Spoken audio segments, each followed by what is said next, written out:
This video will describe the clinical recommendations for the use of prothrombin complex concentrates, or PCCs. PCCs are faster and more effective at lowering the INR than plasma for patients requiring warfarin reversal. We will describe the use of PCCs for warfarin reversal or vitamin K deficiency in patients experiencing major bleeding or requiring emergency surgery in the next 6 hours. We'll also describe why plasma is not the preferred strategy. We hope that this video will give you a thorough understanding of when and how PCCs should be used. Prothrombin complex concentrates contains coagulation factors 2, 7, 9, and 10. These are the factors that are affected by warfarin therapy or vitamin K deficiency.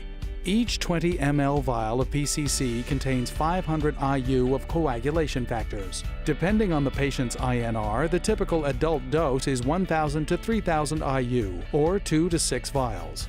We will use the dosing recommendations as specified by the National Advisory Committee.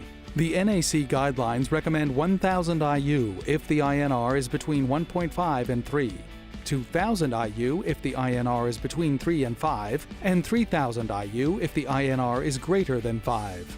Alternative dosing strategies may be weight and INR based. In the setting of life-threatening bleeding, such as an intracranial hemorrhage, a dose of 2,000 IU is given when the INR result is pending to ensure reversal is not delayed. Warfarin is commonly prescribed in a number of conditions, including atrial fibrillation. It is estimated that 1 in 15 Canadians over 65 is living with atrial fibrillation. Although warfarin is an effective therapy, it is associated with a 2% per year risk of major bleeding. Ensuring the appropriate use of PCCs will result in better outcomes for patients requiring urgent reversal of warfarin. PCC contains the exact factors and proteins needed for the immediate reversal of a warfarin-related hemorrhage with 25 times less volume than plasma. In addition, plasma is not as effective in reversing INR levels. PCC results in a faster INR reversal and has a quicker infusion time. It is also more quickly prepared because it does not require blood grouping of the patient or thawing and labeling of the plasma units. PCCs is a lower-risk option than plasma because of a reduced risk of transfusion-associated circulatory overload, or TACO, and transfusion-related acute lung injury, or TRALI.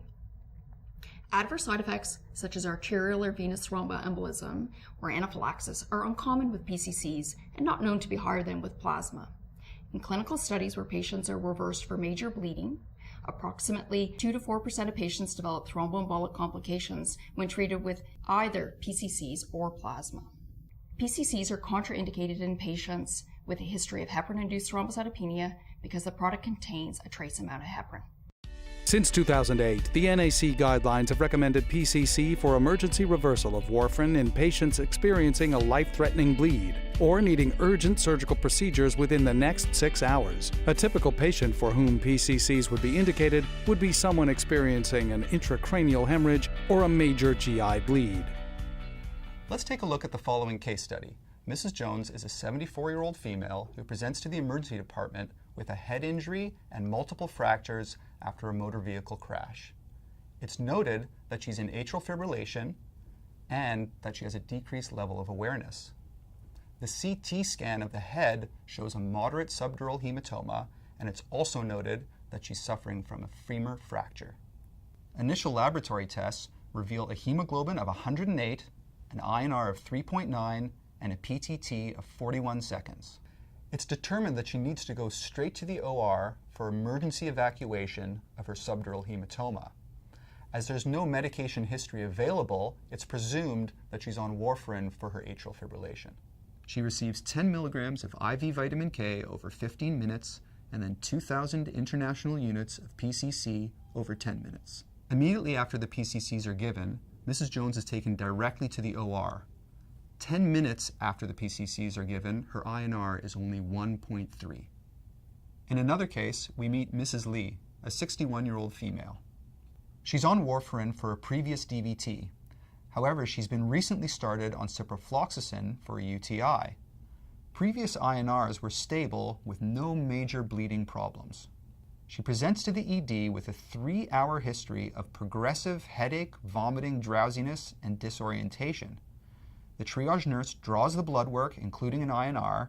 An emergency CT scan of the head shows an intracranial hemorrhage. 10 milligrams of vitamin K is given, as well as 2,000 international units of PCC without waiting for the INR result.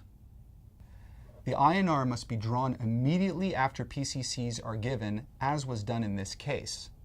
Now, occasionally, repeat doses of PCC may be required if the patient has not reached their INR target and the patient has ongoing bleeding.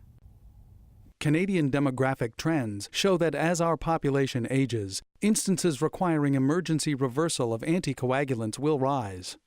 It is important that we ensure optimal outcomes for patients by the appropriate use of blood products. We hope that we have provided you with information on when and how to use PCCs appropriately for the urgent reversal of warfarin therapy and vitamin K deficiency. Thank you for watching this video.